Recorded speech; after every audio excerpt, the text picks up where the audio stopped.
Well, it's the last episode of 2025. I'm going to keep you not long today. It's going to be a quick show. I felt like it was inappropriate, parish orphans and retrogrades, to not close the year with a show.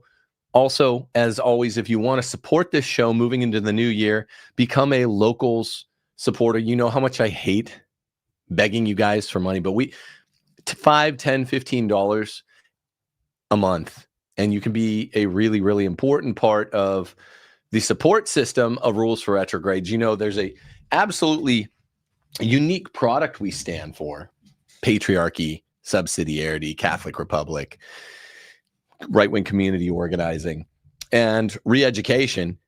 And no one else is doing this in the secular right or in the Catholic right. So you now have the excellent documentary, What a Woman Is, to feel good about. Support us on locals.rules for retrogrades. I think we're good for it. I don't like asking, but here, when people are doing their fundraising at the end of the year, I feel okay. Just please support on locals. We're trying to get 100 new supporters on locals in between now and the end of January. Do that today. You get tons of cool stuff. I interact with my locals a lot. And anyway, that's one of the things you always have in mind when you're doing an end of the year show. It's a crazy time. Steph is 5 months pregnant, about with our 8th kid, our 7th little girl. 2025 was a wild year. Lots of good stuff happening. Stranger Things, or AKA A Stranger's Thing, is having its final episode tonight. What a Woman Is. We continue to get more and more and more good feedback on that. What else? What else do we have? I have some questions here. People are asking about Mario Kart characters, because we play Mario Kart. People are asking about what a relationship with a son looks like, particularly in a family of 8 children and the other 7 are girls.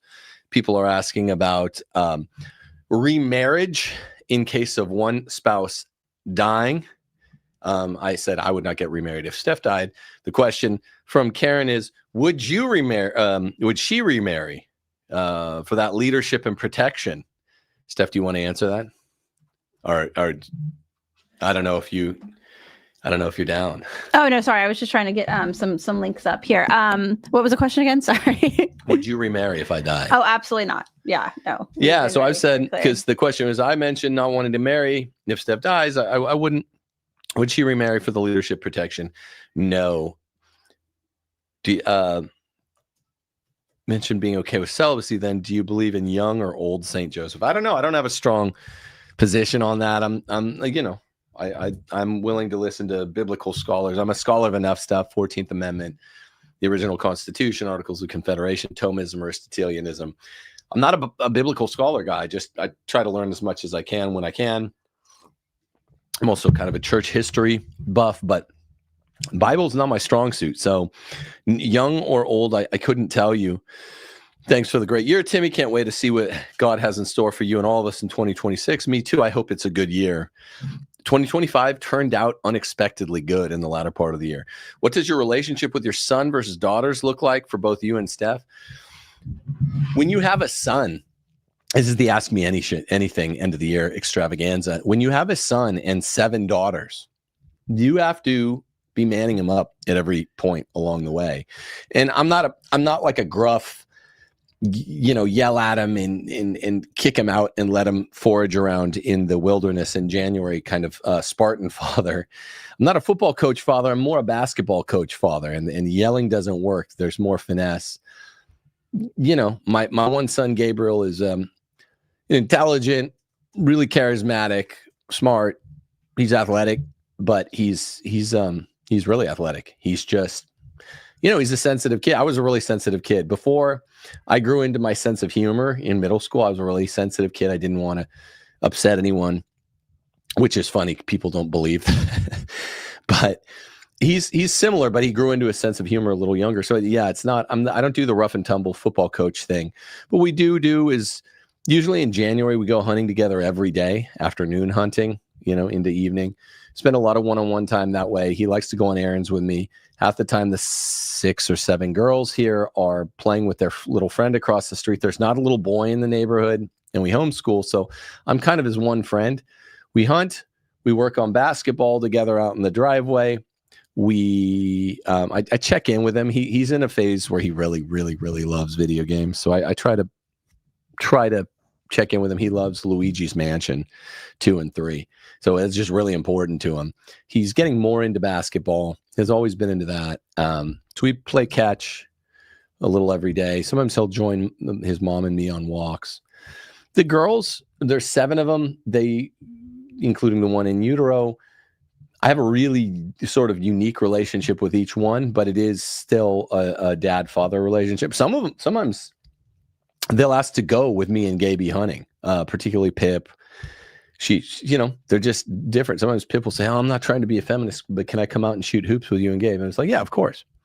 So I feel like I've gotten practice at fathering a daughter. I'm naturally good at mentoring young men, and I have a weird form of leadership. I don't think it's weird. I think it's more fraternal than paternal, and it works really well since I sort of double as a big brother to my son, not just a father. There are times when you have to be more paternalistic, but I guess that's it. I just make sure we get enough dude time. And if you combine the thrust of these two questions, what would I do what would Steph do? I would be worried most about my boy because I'm the only male influence in his life. He doesn't have a brother. God deigned to not give him a brother. So it's a funny situation. Pray for me and my family that God continue to grace us in 2026, as I will for all of my local supporters and YouTube supporters that we're continue to be graced with health, because you feel the real need to continue raising your kids. Some more than others, some need the parenting. Karen asked, I think you said, you guys Mario Kart, what character in car are you? I've always been a Koopa Troopa man, ride or die Koopa Troopa since the very first episode came out on SNES in 1994. I've always been Koopa Troopa. My wife, Steph, has always been a Toad woman, and she uses Toad. The kids use some combination of Yoshi, and the princesses, my boy, Gabe, goes back and forth between Mario and Luigi. He's a huge fan. That's that. So let's see what else we have here. From the locals supporters. Ask me anything. Can you talk about licit forms of real estate investing and landlording? This isn't my big topic, I mean, I think it's very licit to. It's always licit to buy real estate because it's real. It's also called real property, and hope it appreciates. I just saw that a little plot of land I bought in my neighborhood, I got a steal for it 3 years ago for $3,000. I was offered like $43,000 for it by mail. So, turning a profit is licit. And landlording, I don't know. That's a tougher one. You always have to have the common good and the good of the whole person that is your tenant when you're a landlord. It's kind of obvious stuff. I don't know. I feel like I'm saying sort of obvious stuff, aren't I? Okay, so yeah, we can go to more of the locals questions. What is it like around the household in the holidays? Someone was asking. Our house is always a place of fun and light, and we like to get snacks. What we did right before I went live was we went to Sam's Club, no Costco in town. Got just a bunch of snacks. Tonight, because it's sort of a holiday, crappiest holiday of the year is New Year's. New Year's Eve is fun because we get the snacks, and usually we just want something to watch on the TV on Mega Couch. Of course, tonight we have the Stranger Things finale, and I wanted to talk about that a little bit. Just the value of popular art. I'm going to talk about that a little bit. But we're usually doing some sort of popular art, usually in the form of film or not too much TV. Aside from Stranger Things, we don't watch too much TV. It's usually film or video games is what we do for our holidays, after we tend to the praying in the church, if it's a holy day of obligation. Remember, people, tomorrow's a holy day of obligation. One of the ones I always forget about. Once we get the fun, Christmas morning, open the presents, clean the mess, then we're kind of looking to all be in the central room of the house on Mega Couch, playing a video game or watching something. Tonight it'll be Stranger Things. I don't know how many of you guys are into this, but it's funny because it makes me query. You guys all know my view is political geography is probably the most important aspect of American political philosophy, or first or second most important piece. And the country's just too damn big. It's the size of a continent. It's a particularly big continent. It's basically, like a hemisphere worth of land, populated all in one republic. That doesn't work. A republic has to be physically small. So I think that, and I've defended that view. And I'm like, okay, what does art look like where you don't have a res publica because you have 1/3 of a billion people? They can't all be good, high quality people. They can't all be bad. They can't all be anything. A res publica is supposed to be all one thing. The citizens are going to be different. The only way to have citizens of a res publica where they're all the same in one important way, the res publica, is to have it small. There aren't 1/3 of a billion good people on earth, probably, let alone Aristotelian Catholics. So what does art look like? Well, every once in a while, something gets through the, secular Jewish gatekeepers and really, really creates a stir in the popular culture. Something popular that's not just garbage zog slop like Spider-Man Marvel movies. And I don't even know if Spider-Man's Marvel, maybe it's DC, who cares, right? It's zog slop. And when you go to Europe, they rightly say, they're like, oh, America is just hot dogs and Spider-Man movies. It's like, well, that seems to be what it's becoming. And it's garbage. And it is, the kind of slop that you slop the hogs with in a continent-sized republic, 1/4 of the world or whatever by landmass. Well, when Stranger Things came out in 2016, part 1, it's a piece of art.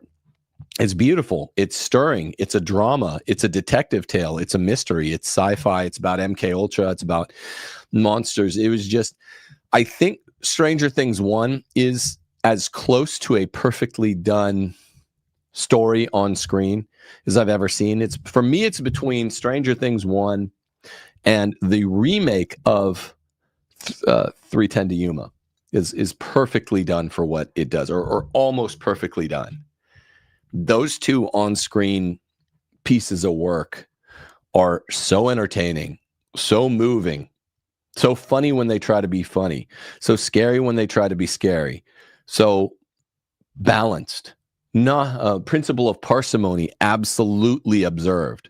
Not a spare moment, not a spare scene. Nothing's too long, nothing's too short. It's all perfect. Those two works. Screen works. Filmic works. 3:10 to Yuma and Stranger Things season 1 are, in my view, like as close to perfect as you can get as a director with actors. Perfectly cast, everything. When I say perfectly, I mean almost. And when you create something that's perfect and it's self-contained, that's part of the Aristotelian balances, harmonies. If you know 3:10 to Yuma, you cannot even be tempted to do a sequel on that logistically. And that's good because it kept it self-contained. Whereas when you look at Stranger Things 1 and the way that they changed the ending, to 11 dies and Hopper probably dies. He gets in the car and he basically sacrificed himself for it. That makes it all the more perfect. But then they change it at the end. They tack on an ending because they're going to do sequels. Sequels are very Jewish. Sequels are bastardizing. Sequels are usually for money. But we accept them because when there was a good work of art, we want more of it. And it's in this direct state of tension with the quality of the first work and the self-contained artistic nature of the first work.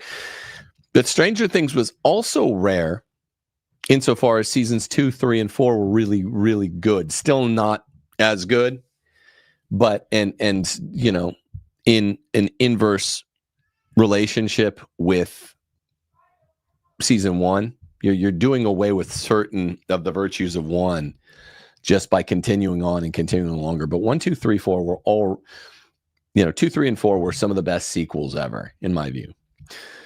Now 5, the last season, released in 3 volumes, the finale is tonight, is upsetting because have given so much screen time to the political motives, the LGBTQ agenda, that normally that stuff, believe it or not, doesn't bother me because I just know what to accept with my time and place, as long as it's not an opportunity cost for storytelling they need to be getting to for exposition. But that's what happened with Stranger Things 5. We literally have not a single mention of the big bad guy in the first 7 episodes of this show because they're giving so much screen time to like a coming out party for Will Byers. So really disappointing. I watched the first 4 episodes on Thanksgiving Eve, waited for our friends to get here to watch the next 3, which was last night.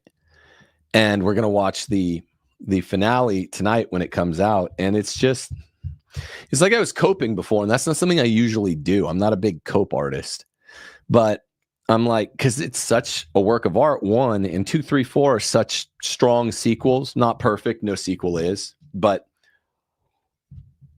they maintained really strong sequels. Particularly 4 was a resurgence in quality, better than even 2 and 3. But then what to do with this season 5? They're having to tie off a bunch of loose ends, which is difficult exposition anyway. The first 4 episodes were really boring. And then we have these, and it's just the political motive swallowing the artistic integrity in a way that having sequels swallows much of the artistic integrity in the first place. So it's really disappointing. And I just would say that now that you guys have seen what a woman is, if you haven't seen it, go watch it tonight. $1.99 on CandaceOwens.com, Stumped For by Candace Owens, etc. Now that you see, I've kind of put my foot in the ring of here's how you can do a cool, well-balanced, dramatically touching, funny, where it's trying to be funny, scary, where it's trying to be scary. Perfectly toned. I mean, it's a strong documentary. Pretty much by everyone's account, wow, this is one of the best documentaries I've ever seen, if not the best. I really haven't heard otherwise. And I told you it would be that way because I'm a person who stays in my lane, and I'm not going to put something out to the public. This is why I know I'm a corner cutter in some ways. I really am. I'm a work smarter, not harder guy. But this is why I have 250 pages of a novel, and I've been frozen on it for 12 years, right? Is that I am not going to put out a work unless it's of the highest quality, particularly something like a film or a novel. And once I get the sort of Act 3 idea, I'll finish it, and it'll be a high quality, like American Catholic novel. It'll be really high quality, like the. I mean, I don't blow smoke that way, but I just stop something if I can't do it of the highest quality. What a Woman Is, and I thought it might help you to receive What a Woman Is, or know you should go watch it, by hearing my thoughts on Stranger Things. Because 1, that's what we're doing around our house. People are asking what the holidays are like. But 2, kind of know what I'm talking about here. So, I just think I have strong views on the value of particularly film art, whether it's a documentary or whatever, a live action film. It needs to do all of these things at once because it's a higher form of art in a lot of ways. It's not just a painting. It's not just a sculpture. It's not just a drawing. It's not just a work of music. You have all of that with film. It's something people tend to, particularly trads and Catholics, tend to look down their noses on and talk shit about film or TV, but it's kind of the highest form of art because you have all of these appeals at once. Whereas the other fine arts just have one or a few, going on. So I don't know what you guys think about Stranger Things. Are there any questions, any super chats, please do support us on Locals. We got a few more super chats. I went long on that question because the finale's tonight, and because that reminds me to tell you, if you have nothing to watch on New Year's Eve, as you're waiting for the ball to drop, go watch What a Woman Is on CandaceOwens.com. It's of the highest quality. Okay. What's the first super chat says, would you be willing to do a show dismantling Protestant arguments? I feel like I have. I think I've done some, and it's just so everyone sort of knows Protestantism is fake and doesn't really fully qualify as Christianity. Everyone knows it's intellectually impoverished, and I've done like 5 shows on I mean, remember I did the Scholars Checkmate, and I've dedicated a couple of shows to that. I've done a debate against Protestants, like all within the last 3 years, maybe. But I feel like the firepower after 2025, which ends, in 9 hours for me. 2025 ends in 8 hours and 53 minutes. 2025 was a real white pill of a year, and we haven't had many white pills in a long time because people were turning away from Protestantism. They're saying, look, apostolic lineal Christianity is the way. It's either Catholicism or Orthodoxy. I've been saying this for a long time. I've been predicting this for a long time. It's always hard to believe when something good actually happens, but this is good. Whether someone goes Catholicism, the absolute truth, or Orthodoxy, still mitigated truth, but less mitigated, that's a good thing from Protestantism, because it's a less true form of Christianity, and it's a good thing. And people have also turned against the WQ and the JQ, and people are just, because of the internet, learning that they were gatekept by these boomers in the media all these years. So I feel like more firepower needs to be, okay, which is the true form of apostolic Christianity? And that's why I maintain the relations that are like frenemy relations with the Ortho Bros, because we are the two contenders. This past summer, 2025 summer, I did 2 debates with Jay Dyer, one at the beginning of the summer, technically a third party, a Protestant there on Tim Pool. And I did an end of the summer debate with Jay Dyer on Elijah Schaefer's show, one-on-one. And that was, it's just so clear when there's one representative of each type of Christianity, each of the three, that, the Protestant's the goofy guy and doesn't really belong. So that's kind of my view. Maybe we'll see going forward. Next super chat. Church should use film to its advantage. It should, but I think I mean that in a different way than a lot of even my fans or close followers might. I do like edgier stuff. I don't mean with gayer things, which is what Stranger Things season 5 became. I don't mean anything inherently immoral, but I like edgier stuff. I like grittier stuff. If you've seen What a Woman Is, there's scenes where, 2 scenes, I think, where feminists yell F the patriarchy. I'm always for not putting the bleep in. But, there are interests in the film who we respect, who are like, look, we have to because of my ministry or whatever. And I'm like, okay, I'll bow to that. I'll never negotiate with a terrorist. I'll never negotiate on principle, but things like this, I'll end up, I'll negotiate on. But I'm always in favor of like, hey, yeah, let's do it the Catholic way, but let's have violence, let's have cussing, let's just make it the Christian version of these things. And so I might be on the edgy. I mean, that's also why, how many Catholic movies, documentary or live action fiction, have there been that you actually like? Everyone says like A Man for All Seasons. Oh, okay. Well, we can agree to disagree. I find that one boring. I fall asleep during that one. There aren't too many. The closest things, the most Catholic movies I find are like 3:10 to Yuma or Stranger Things season 1. I'm seeing The Natural Law beautifully expressed. I'm seeing Agape Love beautifully expressed.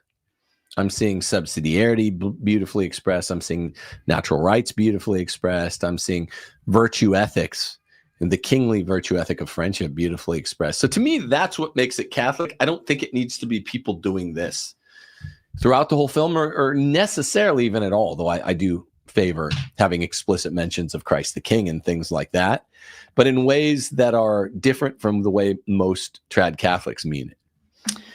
Somebody's asking, can I watch your movie anywhere other than Candace Owens? No, not right now. It's on Candace Owens, and it's $1.99. Most of it goes to us and our investors over. So if you're, you have no clue what it's like to, I guess, make a movie and then try to get it platformed somewhere prominent.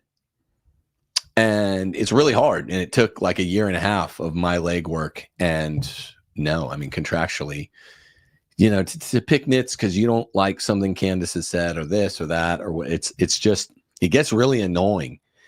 It's, it's immoral for me to give like 80 cents to Candace Owens, which is, I think, her portion of each $2 is 80 cents. You'd think that it's retarded. You're talking to me on Gmail, YouTube, Apple, iPhone, what else? You're not understanding the difference between, even if Candace were evil or something, an evil leftist, which she's not. She's a right winger with whom I guess you disagree.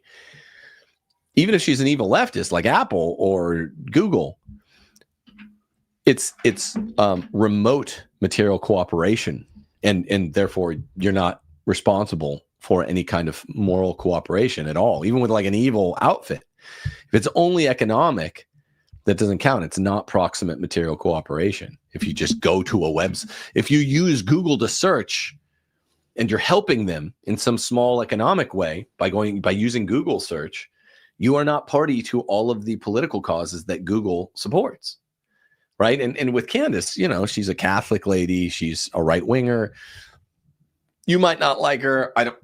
No two humans agree about everything. But it's just like, come on, grow up. That's a grow up situation. If you don't want to see it, then there will be a free day or free 36 hours for the movie around Valentine's Day that I contracted with George and Candace. I was like, I want like a day or two before Valentine's Day where they can go and see it for free if you go on in these 36 hours. So there will be that. I guess that's the answer. But you still have to go to CandaceOwens.com. You just don't have to give her 80 cents and me and my investors $1.20. But come on, go watch it before then. Let's be adults. How do you and Steph handle vaccines for the kids? Do you do the vaccine schedule? Do you want to explain this one? I think at first we're kind of a bit normie on that. So out of our 7 children, the first 4, well, Abby didn't get to do many vaccines originally because she has, all of her brain issues. So we, even though they were kind of pushing us to do vaccines, even then, I think our sense prevailed over that. And we're like, yeah, I'm not going to pump her with stuff when she's already kind of struggling to live, basically. So with her, we did very, very few. We never have done the ones that were byproducts of an aborted fetus. So we've never participated in any of those. For the others, our second, our third, and our twins, we, I think, did some. Now with our last 3 kids, we have done none. So we think, how it is with parenting. It's like a progression of maturity and just knowing what you're doing and looking into things a little bit more. I think when you're a new parent, you tend to trust the doctors and routine and schedules and, what you're being told. But I would say as we matured as parents, we've definitely taken these things more under advisement. And I think that goes also just for even doctor's appointments in general. Like we do take our kids to the doctors if they have, toothaches and, things like that. But we're pretty cautious about just bringing our kids in just unnecessarily because every time we do, there always seems to be some push for some vaccine or some push to do something that we find immoral. And I'm just sick of all of it, to be quite frank with you. So I am pregnant again with number 8. So I'm sure we will also be getting the push for that. But we have a good Catholic OBGYN who's going to advocate for me in that situation. So Yeah. I think that's perfectly expressed. Somebody on Locals is asking, my husband loves to collect trading cards, football, and Pokemon primarily. Do you or any of your children collect? My children collect too. Yeah. My kids do some Pokemon card. I'm a lifelong basketball card collector and some football cards too. Never did baseball seriously, but I'm a big collector. I have anyone who comes to my house sees in one of our rooms, my Jordan rookie card, and we have them displayed and stuff. I still do it. So yeah, if you look at my Twitter PFP, if you look behind me, you can see some of my autographed basketball cards on the shelf behind me. That was my first setup with Taylor Marshall. We've actually even talked about having your card collection insured because you have a lot of like really good stuff that we're really excited about. So like it's like the kids kind of know. It's almost in a kinder way, of course, in the Sandlot where he would go into his stepdad's office and there was just like all these treasures everywhere. So we have a room like that in our house where Tim has all of his treasures, and the kids kind of know if you go in there, like, you know, do not touch any of the stuff that's on or that are on, like encased or on the walls. So yeah, we're having company get here actually really soon, so I'm probably going to end the last episode of the year soon if we don't get another question. But gotta go into that guest room and actually pull. That's where a bunch of the memorabilia is. Pull probably a lot of it out because small kids. yeah. Yeah, but have some very good stuff. I'm not a casual collector. Actually, for my whole life, it was like my favorite thing was my basketball and football cards when I was a little kid. Stopped sometime between middle school and high school, and then started up about 7 or 8 years ago again. Right around the time we got into Stranger Things 1, same, I think, fall, I got back into collecting, and I got out all my old stuff, and I was like, wow, I have such a great start here, and now I have a little money. I can actually go buy the more expensive cards I always wanted as a kid, like MJ's rookie card and things like that. So it's fun to reconnect with childhood hobbies. We did something similar with Steph's dollhouses. We got a new dollhouse. We really tooled up her old one. We put lights in it, and it's just fun to do, you know? Yeah, it's like now when you have money to like actually perfect your childhood hobbies, it's like my mom got me a dollhouse when I was little that I absolutely loved. It was my like favorite Christmas present ever. But through the progression of mothering, it's particularly having so many girls, my little girls would play with it and color on it, and they just absolutely destroyed it. So it was a really nice gift one year. Tim's just like, you know, we'll invest the money, just get whatever you need to get, refurbish the entire thing. And now it's even better than ever. Like people go into our room and they're like, oh my gosh, it's like up on a stand. It's got lights. It's the first thing you see when you come into our bedroom is this refurbished, beautiful sort of artifact of lovely Steph's childhood. Maybe we'll get a picture to the locals. We'll show the locals. Yeah. It's dope, and it's lighted, so it has lights in. It's like a night light at night. Like we'll great act of everyone talks about patriarchy. They either support me and they think I'm a misogynist, or they hate me. They think I love telling Steph, you know, when she had some ideas to make dresses, she's like, I want to make my own dress. I'm like, here, take this, take a couple $1,000, go do it. Here, take whatever it costs. I forget what, because we did it years ago now. The dollhouse was falling apart. It's a beautiful little artifact. Let's spend some money and some elbow grease. Steph's a great projects person, and get it tooled back up. I love, like Mega was saying, her husband got her art lessons and is going to publish her stories, and now she can illustrate. I love that aspect of being the caretaker of this beautiful lady here. I'm proud of that dollhouse. Yeah, it is like a feture of our room. I'm happy to have it in my room. I'm a grown ass dude, and I'm like, it's the first thing you see when you come into our room. Yeah, no, it's great. It's really, we'll give a picture to the locals maybe after the show. A few more questions coming in. Do you think that Pope Leo is the second worm-ridden pope following Francis, and do you see a schism in the church in the future? It's hard to say. I thought the kind of good schism, if there's ever such a thing, would be cardinals getting together and saying Francis was actually an anti-pope. I don't think that's going to happen now. And I never said certainly it would. I said it's a line in the sand. They didn't, the Burkes and the anti-Sunderland guys, if they were ever going to do it, you got to do it right after he was pope. And it was pretty clear they had the evidence they could have gotten together and said, look, his election was bum. There's all this evidence, but it's a weird contingency of history. If there's enough guys to count to the majority on saying this pope wasn't really a pope, then he wasn't ever pope retroactively. If there aren't enough guys, even if there was the evidence, then he was pope. So I don't know what's going to happen, but I think Francis was a real pope. Number 266 is going to stay.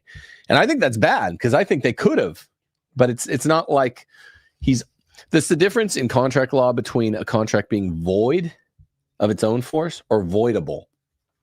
Papacies are always voidable if you have the numbers that can go back and say this was an anti-pope.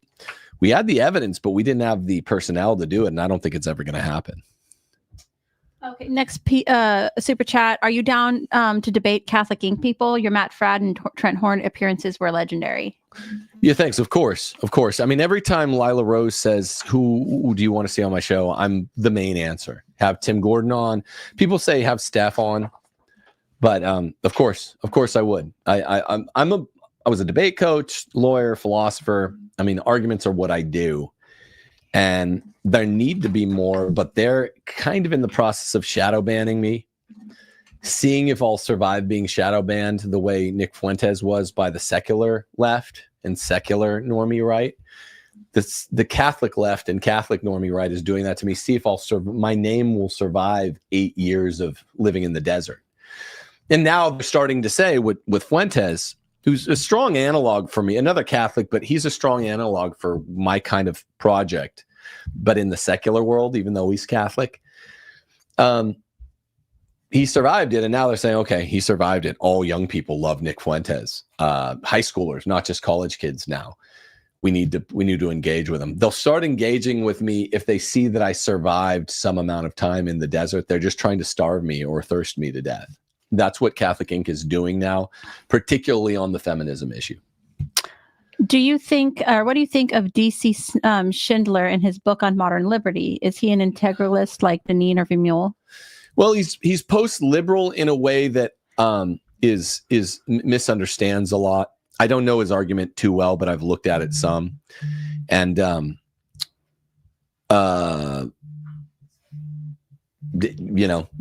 I don't agree with him. That's not to say I'm a liberal, even a classical liberal.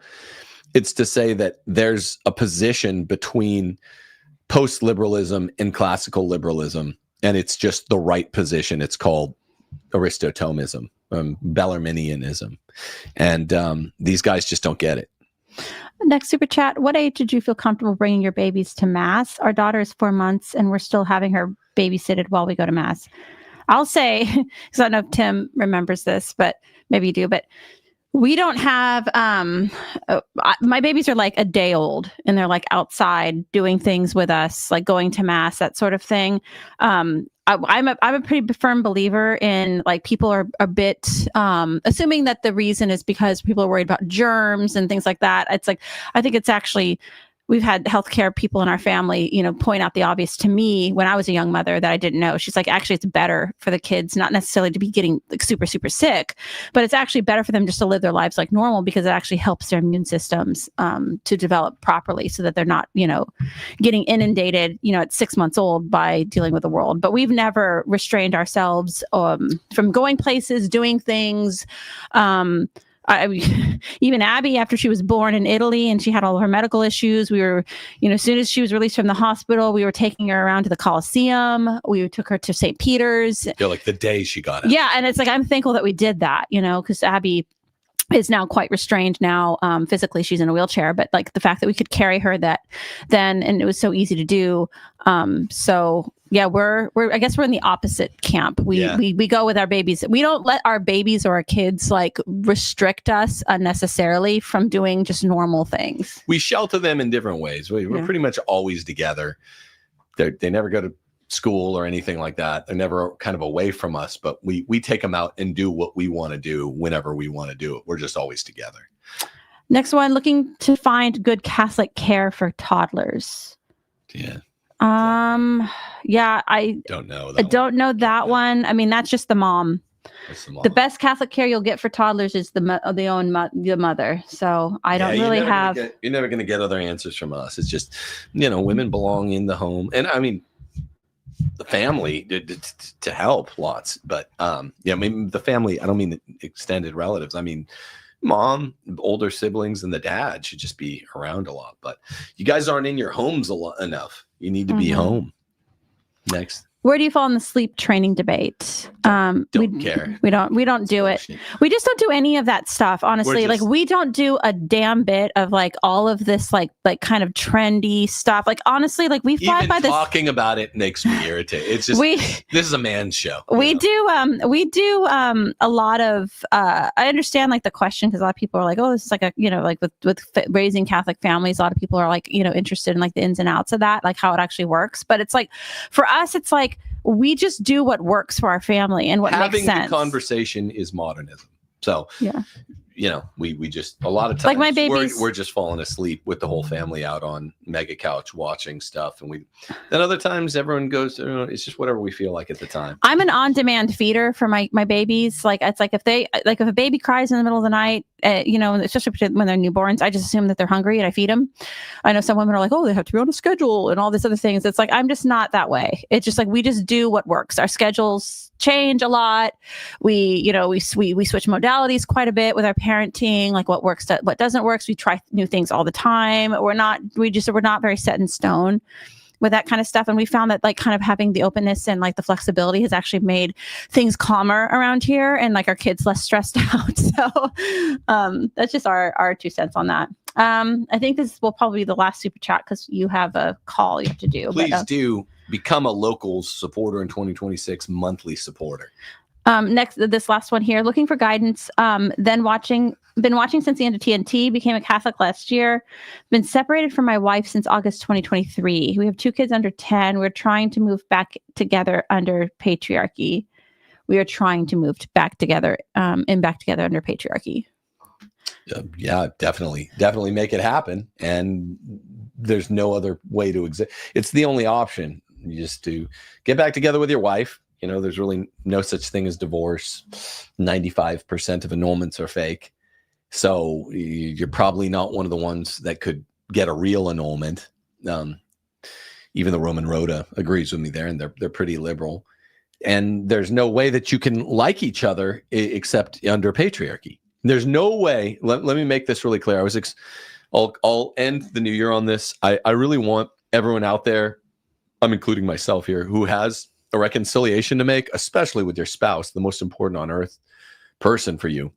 But if you have a family member, friends who you're at war with, try to reconcile with as many of them as you can in 2026. And this is something that I'm not like, I want an official reconciliation day or something like that, where it's sponsored by. Wasn't that like my mom's idea? Yeah, it was your mom's idea. And I'm like, this is good. But especially with your spouse, we're telling our teenage girls who are even starting to fight a little bit more, we're like, look, this is the way to view a relationship. You're either growing or you're dying, like they say about business.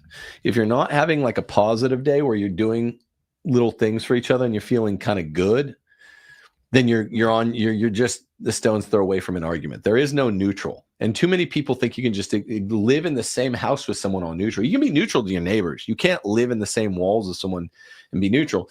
And for a husband and wife, there has to be a clear hierarchy.